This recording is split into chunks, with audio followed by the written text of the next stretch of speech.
Si Abra, ang isa sa nagawang makilala sa parehong sangay ng hip-hop na walang iba kundi ang rap at battle MC. Naiinspira siyang magsulat ng sariling lyrics nung marinig niya ang kanyang mga idolong sina Glock 9, Francis M at Stick Figas na sina Looney at Ron Henley nung siya'y nasa 4th year high school.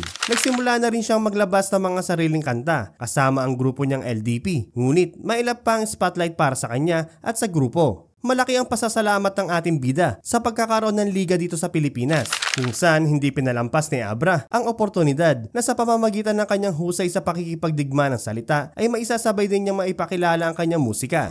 Mula sa mga maiinit na battle mapa-flip-top o sunugan, 1v1, 2x2, Team LA at AA ay paniguradong naitatak ni Abra ang kanyang sarili bilang isang mahusay na battle rapper dito sa Pilipinas. Dahil sa pagiging mahusay na MC ay unti-unti ngang umingay ang pangalan niya maging sa mundo ng musika. Ang kanta niyang Gayuma at Diwata ay parehong may tig 88 million views sa YouTube na nai-release dekada na nakalilipas. Mga resibo ng dedikasyon niya sa kultura ng hip-hop bilang isang makatanghibang.